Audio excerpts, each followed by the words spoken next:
de ville intelligente. Bonsoir, M. Bernard. Bonsoir, monsieur.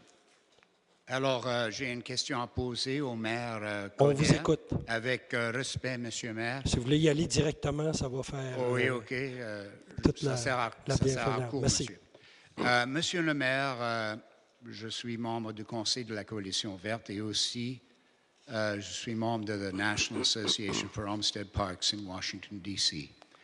Alors, le 36 millions, c'était très important comme un symbole. On lit beaucoup dans les journaux que Montréal veut être une ville intelligente. Une ville intelligente ne doit pas se forcer de choisir entre la qualité de vie et, par exemple, le maintien de la ville. C'est un choix de diable.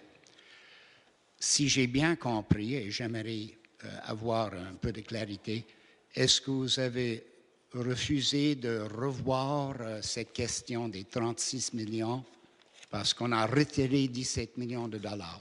Est-ce que j'ai bien compris que ce n'est pas dans l'idée de la ville maintenant de restaurer cet argent-là? C'est votre question? Oui, monsieur. Monsieur le maire? En tout respect, Monsieur Barnard, la question aujourd'hui est au niveau pratique, c'est qu'il y aura toujours de l'argent.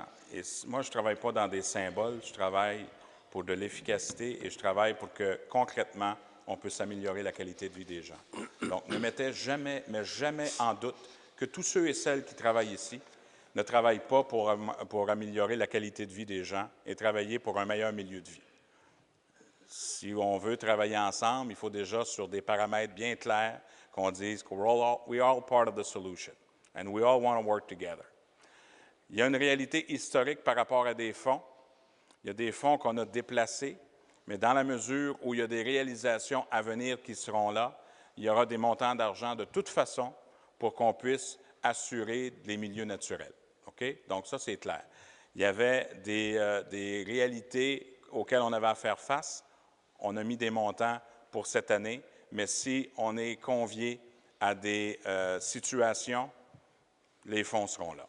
D'accord? Merci. Est-ce que je peux poser une supplémentaire? Oui, s'il vous plaît. OK. Allez. Monsieur le maire, je reçois ce message de bonne foi, avec de bonne foi aussi de ma part. Et je pense aussi que vous voulez une ville intelligente. Mais le problème, c'est que ce n'est pas une question des investissements, c'est aussi protection, aménagement.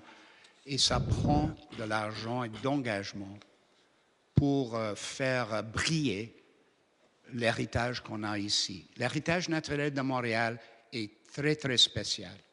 Et c'est tout ce que j'ai à dire. Merci. Monsieur le maire? Oui, Russell. Je pense que non seulement on va démontrer notre bonne foi, mais concrètement, on va le faire. Aujourd'hui, on va mettre en place un comité au niveau de l'aménagement. J'avais même dit à mes fonctionnaires, parce que ça devait se faire plus tard, que si on veut respecter la loi du PEMAD, il est temps qu'on puisse l'appliquer. J'ai parlé avec le ministre Gaudreault de l'époque, qui nous avait donné des paramètres. On a accepté que pour décembre 2014, on puisse avoir le schéma d'aménagement qui soit entériné. Donc, on va travailler en ce sens, mais ne vous méprenez pas en aucun temps. Il n'y a pas personne ici qui va vouloir le faire au détriment de notre propre qualité de vie, ce qui veut dire aussi protéger les milieux naturels. Il y a des façons de faire, travaillons ensemble, mais pour moi, ce qui est clair, c'est qu'on ne doit pas mettre en doute la bonne foi de qui que ce soit ici aujourd'hui. D'accord? Merci, Monsieur le maire, et Merci bonne beaucoup, année. Monsieur Salut Coder. bien. Merci beaucoup.